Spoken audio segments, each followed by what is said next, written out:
Welcome to home science creator. कैसे हैं आप लोग। तो हम लोग अपना जो चैप्टर है क्लास 12th में कर रहे थे, जन स्वास्थ्य एवं पोषण। तो ये वाला चैप्टर हम लोगों ने कर लिया था। तो ऑलमोस्ट इसकी जो चीज़ें इंपॉर्टेंट थी वो सारी चीज़ें हम लोगों ने कर ली थी और उनको इमेज के माध्यम से भी देख लिया था। रोग कौन कौन से होते हैं और कौन कौन से पोषक तत्वों की कमी से होते हैं, सारी चीज़ें बहुत अच्छे से समझ ली थी और आप लोगों को बहुत अच्छे समझ में आ गई होंगी। अब हम लोग इसी चैप्टर का जो आगे का कंटेंट है, जो पोर्शन है इंपॉर्टेंट है, वो आज हम लोग कंटिन्यू करेंगे। तो जन स्वास्थ्य पोषण की समस्याओं का सामना करने की कार्य नीतियाँ कौन कौन सी हैं, इसको देखते हैं हम लोग और इसको समझने की कोशिश करते हैं। तो आप लोगों का थर्ड चैप्टर ये भी चल रहा है, अभी कंप्लीट नहीं हुआ है। आज की क्लास में ये कंप्लीट हो जाएगा, कल हम लोग इसके एम्स के क्वेश्चन करेंगे। तो आज की क्लास में ये आपका जो चैप्टर है वो कंप्लीट हो जाएगा बिल्कुल। तो आइए स्टार्ट करते हैं। आहार अथवा भोजन आधारित कार्य नीतियाँ। तो पहला, जन स्वास्थ्य पोषण की समस्याओं का सामना करने की कार्य नीतियाँ कौन कौन सी है। तो पहली कार्य नीति है आहार अथवा भोजन आधारित कार्य नीतियाँ। ये कार्य नीतियाँ पोषणहीनताओं, कमियों पर नियंत्रण के लिए आहार आधारित नीतियाँ हैं। मतलब जो नीतियाँ बनाई गई हैं वो किसके लिए हैं, जो पोषण संबंधी हीनताएं, जो कमियां हैं उनको नियंत्रण में लाने के लिए, उन पर नियंत्रण करने के लिए आहार और पोषण से संबंधित ये सारी नीतियाँ बनाई गई हैं। ये कार्य नीतियाँ सूक्ष्म पोषकों की कमी को रोकने के लिए समृद्ध खाद्य पदार्थों की उपलब्धता एवं उनके उपभोग को बढ़ाने में सहायक होती है। तो ये जो भी कार्य नीतियाँ हैं वो जो भी सूक्ष्म पोषकों की कमी से होने वाले रोग हैं, ये सारे रोग हम लोगों ने कल देखे थे कि कौन से रोग हैं जो सूक्ष्म पोषकों की कमी से होते हैं। तो उन सभी रोगों को रोकने के लिए एक समृद्ध खाद्य पदार्थों की उपलब्धता को बढ़ाने के लिए और व्यक्तियों में इन रोगों की कमी को सुधारने के लिए, इन रोगों का नियंत्रण करने के लिए और इनके फैलाव को कम करने के लिए ही ये आहार व भोजन आधारित कार्य नीतियाँ बनाई गई हैं, ताकि जो सूक्ष्म पोषकों की कमी से होने वाले रोग हैं उन पर नियंत्रण पा लिया जाए और उनकी जो संख्या प्रतिदिन बढ़ती जा रही लोगों में, उनका जो जो क्या कहते हैं, एक तरीके से क्षेत्रफल है वो बढ़ता जा रहा है। हर दूसरे तीसरे व्यक्ति में ये सूक्ष्म पोषकों की कमी से होने वाले रोग नजर आ रहे हैं। उनकी कमी करना, उन पर नियंत्रण करना और उन्हें ठीक करने का प्रयास करना। दूसरा है पोषण आधारित अथवा औषधीय दृष्टिकोण। इसको देखते हैं। संवेदनशील समूहों के उन लोगों को पोषक पूरक भोजन दिया जाता है जिनमें पोषण की कमी होती है। मतलब ऐसे संवेदनशील समूह, ऐसे व्यक्ति या ऐसा समुदाय जिसमें हमें संदेह है कि उसमें पोषण संबंधी समस्याएं अभी धीरे धीरे जन्म ले, अभी पूरी तरीके से उनके सारे लक्षण प्रकट नहीं हुए हैं, लेकिन अगर कुछ समय तक उनका भोजन का जो भोजन की आहार तालिका है, जो उनका खान पान है, अगर ऐसा ही चलता रहा तो कुछ समय के बाद उन सभी समुदाय के व्यक्तियों में सूक्ष्म पोषकों की कमी से होने वाले रोग के लक्षण प्रकट हो जाएंगे। तो अभी प्रकट नहीं हुए हैं, लेकिन वो होने की संभावना है वो रोग उनको। तो ऐसे संवेदनशील समूहों में पूरक भोजन दिया जा रहा है। ऐसे संवेदनशील समूहों को पूरक भोज्य पदार्थों से, पोषक तत्वों से भरपूर भोजन दिया जा रहा है, ताकि उनमें जो संवेदनशील लक्षण दिखाई दे रहे हैं उनको प्रकट होने से पहले ही खत्म किया जा सके और उनके शरीर में उचित पोषण पहुंचाया जा सके। जिनमें पोषण की कमी है या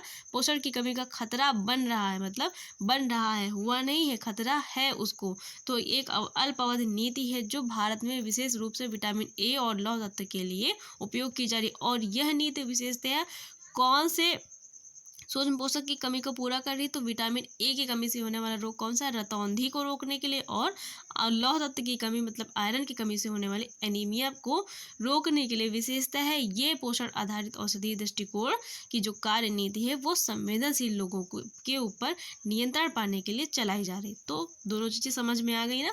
अब हम लोग मेन अपने पॉइंट पे आते हैं कि भारत में चल रहे पोषण कार्यक्रम कौन कौन से हैं। तो ये सारी चीज़ें बहुत इंपॉर्टेंट होने वाली आपकी क्लास 10th के लिए ही नहीं, इस क्लास के लिए तो इम्पॉर्टेंट है ही, आपके आगे होने वाले जितने भी कम्पिटिटिव एग्ज़ाम्स हैं, कहीं भी आप बैठेंगे तो ये सारी चीज़ें आपको देखने को मिलेंगी। ये सारे पोषण कार्यक्रम, उनका ईयर क्या होता है, उस कार्यक्रम में किसके लिए चलाया गया, कब शुरू किया, ये सारी चीज़ें आपसे पूछी जाती है, फुल फॉर्म पूछ ली जाती है। तो ये सारी चीज़ें हम लोग अपने इस क्लास में देखेंगे। तो हम लोग केवल 10th क्लास को बेस मान के ही नहीं चल रहे हैं, बल्कि सारे एग्ज़ाम को बेस मान के कुछ इंपॉर्टेंट चीज़ें भी पढ़ते चलेंगे जो आपको हर जगह हर क्षेत्र में काम आएंगे। तो होम साइंस के लिए, आप होम साइंस के जो बच्चे हैं उनको अभी से बेसिक से क्या है, हम लोग थोड़ा सा एक्स्ट्रा चीज़ें पढ़ते चलेंगे, ताकि आप लोगों की जो तैयारी है वो और बेहतर हो पाए और आप लोगों का जो लेवल है वो अप हो। आप लोगों को अप लेवल होके पढ़ाई करनी, क्योंकि आप लोग अब 10th क्लास में चले गए हो। तो होम साइंस का जो मतलब है वो आप बिल्कुल आप लोगों को समझना है कि होम साइंस क्या केवल घर का विज्ञान है, बल्कि होम साइंस में बहुत सारा ऐसा कुछ है जिसको पढ़ के हम लोग क्या कर सकते हैं, अपने क्षेत्र में बहुत ही महारत हासिल कर सकते हैं। तो भारत में चल रहे पोषण कार्यक्रम कौन कौन से? पहला है एकीकृत बाल विकास सेवाएं, मतलब ICDS। एकीकृत बाल विकास सेवाओं का जो शॉर्ट फॉर्म है वो क्या होता है? ICDS। और ICDS का फुल फॉर्म होता है इंटीग्रेटेड चाइल्ड डेवलपमेंट स्कीम। क्या होता है? इंटीग्रेटेड चाइल्ड डेवलपमेंट स्कीम, एकीकृत बाल विकास सेवाएं या समन्वित बाल विकास सेवाएं। और ये कब शुरू हुई थी? तो ये 2 अक्टूबर 1975 को शुरू हुआ था। ये कार्यक्रम ICDS कब शुरू हुआ था? 2 अक्टूबर 1975 को। डेट आप लोग याद कर लीजिएगा, 2 अक्टूबर 1975 को शुरू हुआ था। यह कार्यक्रम प्रारंभिक बाल्यावस्था देखभाल और विकास के लिए एक विस्तारित कार्यक्रम है। यह कार्यक्रम किसके लिए? विशेषतया बाल्यावस्था वाले जो बच्चे हैं, गर्भवती महिलाएं हैं, स्तनपान कराने वाली महिलाएं हैं, 6 साल तक के जो छोटे बच्चे हैं, उन लोगों के लिए, उन महिलाओं के लिए, उन छोटे बच्चों के लिए ये कार्यक्रम जो है चलाया गया है। तो ये कार्यक्रम कब शुरू किया? 2 अक्टूबर 1975 को। इसका फुल फॉर्म क्या होता है? इंटीग्रेटेड चाइल्ड डेवलपमेंट स्कीम, और शॉर्ट फॉर्म होता है ICDS। तो अब दूसरा पोषण देखते हैं हम लोग कार्यक्रम, पोषणहीनता नियंत्रण कार्यक्रम। तो पोषणहीनता नियंत्रण कार्यक्रम में वो सभी कार्यक्रम आ जाएंगे जो सूक्ष्म पोषक तत्वों की कमी से होते हैं। तो इसमें हम लोग पढ़ेंगे विटामिन ए की कमी के कारण अंधेपन को रोकने के लिए जो है कार्यक्रम चलाया गया है, और राष्ट्रीय रोग निरोधक कार्यक्रम चलाया गया है, राष्ट्रीय आयोडीनहीनता विकार कार्यक्रम चलाया गया है। ये सब रोगों के नियंत्रण के लिए कार्यक्रम चलाया गया। और आप लोगों को एक इम्पॉर्टेंट चीज़ भी बता दें, अगर आप 10 ग्राम आयोडीन लेते हैं पर डे, आयोडीन युक्त नमक लेते हैं, तो आपके शरीर में 150 ग्राम आयोडीन जाता है। मतलब अगर आप 10 ग्राम आयोडीन युक्त नमक लेंगे तो आपके शरीर में 150 ग्राम क्या है? आयोडीन की मात्रा जाएगी। तो क्वेश्चन पूछा जाता है कि एक व्यक्ति को कितने ग्राम आयोडीन नमक लेना चाहिए? तो 10 ग्राम। और 10 ग्राम आयोडीन नमक लेने से कितनी आयोडीन की मात्रा उसके शरीर में जाती है? तो 150 ग्राम आयोडीन की मात्रा उसके शरीर में जाती है। ये क्वेश्चन पूछा जाता है। अभी आगे आप जाएंगे कंपटीशन वाला एग्जाम देंगे तो ये सारी चीज़ें उसमें पूछी जाती हैं। अब देखते हैं कि विटामिन ए की कमी से जो रोग होता है रतौंधी, उसको रोकने के लिए अंधेपन, विटामिन ए की कमी का नियंत्रण कार्यक्रम कौन सा है? तो अंधापन, मतलब रतौंधी को रोकने के लिए जो कार्यक्रम चलाया गया था वो कब चलाया गया था? 1970 में शुरू किया गया था। कब शुरू किया गया था? 1970 में शुरू किया गया था। दूसरा है आयोडीनहीनता विकार नियंत्रण कार्यक्रम।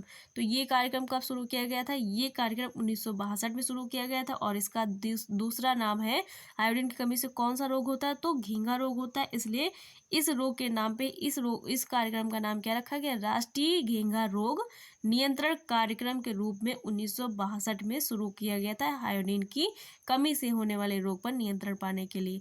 तो नेशनल ग्वाइटर कंट्रोल प्रोग्राम भी इसको बोला जाता है। तो ये सारी चीज़ें आप लोगों के लिए इम्पोर्टेंट है, समझ में आ गई होगी। आगे हम लोग बढ़ते हैं। आगे है आहार पूरक कार्यक्रम, और आहार पूरक कार्यक्रम तीसरा है आप लोगों का। तो ये भी पोषण कार्यक्रम है, और इस कार्यक्रम का एक और नाम है मध्याह्न भोजन योजना, और इसको मिड डे मील योजना भी कहा जाता है, मिड डे मील प्रोग्राम के नाम से भी जाना जाता है। और इसका अब नया नाम बदल के क्या रखा गया है? प्रधानमंत्री पोषण योजना। तो इसको प्रधानमंत्री पोषण योजना को शॉर्ट फॉर्म में क्या बोला जाता है? PMPY, मतलब प्रधानमंत्री पोषण योजना। ये किसका नाम है? मिड डे मील योजना जो है आपकी, आहार पूरक कार्यक्रम या मध्याह्न भोजन योजना है। इन योजनाओं के ही ये सारे नाम हैं, इनको इन नामों से भी जाना जाता है। और ये जो आपकी मिड डे मील योजना है कब शुरू की गई थी? तो 1995 में शुरू की गई थी। इस योजना के अंतर्गत प्राथमिक विद्यालय में शिक्षा ग्रहण करने वाले बालकों को पूरक आहार दिया जाता है। कौन सा आहार दिया जाता है? पूरक आहार। कौन से बच्चों को दिया जाएगा? तो जो बच्चे प्राथमिक विद्यालय में शिक्षा ग्रहण करते उन बालकों को मध्याह्न भोजन योजना के तहत दोपहर का जो भोजन दिया जाता है वो इसी योजना के अंतर्गत दिया जाता है। और ये कब शुरू हुआ था? तो 1995 को शुरू हुआ था। अगला है भोजन सुरक्षा कार्यक्रम। तो इस कार्यक्रम के तहत जन वितरण प्रणाली कार्यक्रम चल रहा है, अंत्योदय अन्न जो योजना है वो चल रही है, अन्नपूर्णा योजना चल रही है, कार्य के बदले अनाज राष्ट्रीय कार्यक्रम चल रहा है, स्वरोजगार और वैतनिक रोजगार योजनाएं चल रही है। तो अगर पूछा जाए भोजन सुरक्षा के कार्यक्रम कौन कौन से जो है चल रहे हैं इतने टाइम। तो कौन कौन से चल रहे हैं? जन वितरण प्रणाली, अंत्योदय अन्न योजना, अन्नपूर्णा योजना, कार्य के बदले अनाज, राष्ट्रीय कार्यक्रम, स्वरोजगार और वैतनिक रोजगार योजना, ये सारी चल रही है। अब देखते हैं स्वास्थ्य देखभाल। तो स्वास्थ्य देखभाल क्या होती है, पहले ये जान लेते हैं स्वास्थ्य देखभाल होती क्या है, और स्वास्थ्य देखभाल अपने देश में कितने स्तरों पर कार्यरत है, तो ये भी जानते हैं। स्वास्थ्य देखभाल मानव का अधिकार है, और स्वास्थ्य देखभाल मात्र चिकित्सीय देखभाल नहीं, इसमें बहुत सारी सेवाएं सम्मिलित है। हमारे देश में स्वास्थ्य देखभाल 3 स्तरों में कार्यरत है। कितने स्तरों में? 3 स्तरों में। तो भारत देश में जो स्वास्थ्य देखभाल है वो कितने स्तरों में कार्यरत है? तो 3 स्तरों में कार्यरत है। पहला है प्राथमिक स्तर, दूसरा है द्वितीयक स्तर, तीसरा है तृतीयक स्तर। 3 स्तरों में भारत में जो स्वास्थ्य देखभाल सेवाएं हैं वो कार्यरत हैं। प्राथमिक स्तर पे कौन कौन सी हैं? तो प्राथमिक स्तर को प्राइमरी लेवल बोला जाता है। इस स्तर में व्यक्ति, परिवार या समुदाय का स्वास्थ्य पद्धति से प्रथम संपर्क का स्तर होता है। मतलब व्यक्ति, परिवार या समुदाय का जो स्वास्थ्य सेवाएं संस्थाएं हैं उनका प्रथम संपर्क होता है। और इसके अंतर्गत कौन से सेंटर्स आते हैं? तो पीएचसी आते हैं। पीएचसी का मतलब होता है प्राइमरी हेल्थ केयर सेंटर। प्राथमिक स्वास्थ्य केंद्र जो होते हैं वो आपके प्राथमिक स्तर के अंतर्गत आते हैं, और सबसे पहले आप यहीं पर जाएंगे। अगर आपको कोई भी दिक्कत हुई, आपके स्वास्थ्य में कोई भी समस्या है, तो आप पहले कहाँ जाएंगे? पीएचसी में जाते हैं, प्राइमरी हेल्थ केयर सेंटर में जाते हैं, तो वहाँ पर आपका इलाज होता है। दूसरे स्तर पे कौन से आते हैं? द्वितीयक स्तर, सेकेंडरी लेवल पे आता है आपका। इस स्तर पर देश में जटिल स्वास्थ्य समस्याओं का समाधान जिला अस्पतालों एवं सामुदायिक स्वास्थ्य केंद्रों द्वारा किया जाता है। तो जो पीएचसी होते हैं वो आपको सामान्यतः जो होता है, मान लो 2000 या 20,000 की आबादी पर एक पीएचसी सेंटर जो होता है वो होता है। लेकिन जो अगर आपका इलाज पीएचसी में नहीं हो पा रहा है, वहाँ आप नहीं ठीक हो पा रहे हैं, तो आपको जो पीएचसी हेल्थ केयर वाले होंगे आपको कहाँ भेजेंगे? द्वितीयक स्तर पर आपको रेफर कर देंगे। इस स्तर पर देश में जटिल स्वास्थ्य समस्याओं का समाधान जिला अस्पतालों एवं सामुदायिक स्वास्थ्य केंद्रों पर किया जाता है। तो प्राथमिक स्वास्थ्य केंद्र वाले आपको कहाँ भेजेंगे? सामुदायिक स्वास्थ्य केंद्रों पर रेफर कर देंगे। और इस स्तर पे कौन से अस्पताल होते हैं? तो सीएचसी होते हैं। पीएचसी से ऊंचे लेवल पे क्या होगा? सीएचसी होगा। सीएचसी का मतलब होता है कम्युनिटी हेल्थ केयर सेंटर। पहले आप प्राथमिक स्वास्थ्य केंद्र में जाएंगे, जब वहाँ आपका इलाज नहीं हो पाएगा तो वो लोग आपको कहाँ भेजेंगे? सामुदायिक स्वास्थ्य केंद्र पर भेज देंगे, सीएचसी में भेज देंगे, रेफर कर देंगे।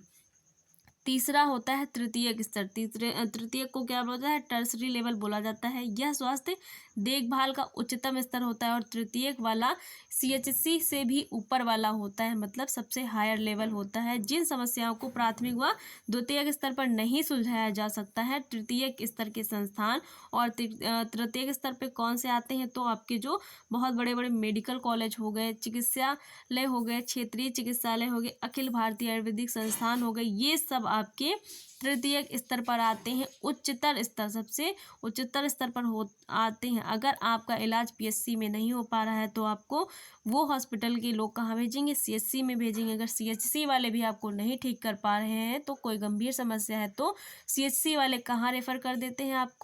आपको टर्सरी लेवल पर रेफर कर देंगे। आपको जिला अस्पताल और जो मेडिकल कॉलेज हैं उन पर रेफर कर देंगे। तो 3 स्तरों पर भारत में स्वास्थ्य सेवाएं कार्यरत है, पीएचसी, सीएचसी और टर्सरी लेवल। तो 3 स्तर हो गए। पीएचसी का फुल फॉर्म होता है प्राइमरी हेल्थ केयर सेंटर, प्राथमिक स्वास्थ्य केंद्र, और सीएचसी का होता है कम्युनिटी हेल्थ केयर सेंटर, सामुदायिक स्वास्थ्य केंद्र। तृतीयक वाले होते हैं टर्सरी, जिसमें मेडिकल कॉलेज, चिकित्सालय, क्षेत्रीय चिकित्सालय, अखिल भारतीय आयुर्वेदिक संस्थान आदि ये सभी आज सम्मिलित हो जाते हैं। तो ये रही आप लोगों की पूरी थ्योरी क्लास। तो सारी चीज़ें बहुत ही क्लियर हैं, आप लोगों को समझ में आ गया होगा। अगर क्लास अच्छी लगी तो वीडियो को लाइक, शेयर और चैनल को सब्सक्राइब करना मत भूलिएगा। कल हम लोग इस वाले चैप्टर के एमसीक्यू क्वेश्चन लगाएंगे। तो हम लोगों ने पूरा चैप्टर कंप्लीट कर लिया है। जिसने पूरी क्लास देखी होगी, सारी क्लासें देखी होंगी, तो उसका कोई भी क्वेश्चन गलत नहीं होने वाला है। और आपकी ये सारी जो चीज़ें हैं, ये सारी एनसीईआरटी बेस्ड कंटेंट आपको दिया जा रहा है, वो भी फ्री में क्लासें प्रोवाइड की जा रही हैं। तो इसका लाभ ज़रूर उठाइएगा, सारी चीज़ें फ्री हैं। अगर क्लास अच्छी लगी हो तो वीडियो को लाइक, शेयर और चैनल को सब्सक्राइब करना मत भूलिएगा। Thanks for watching guys.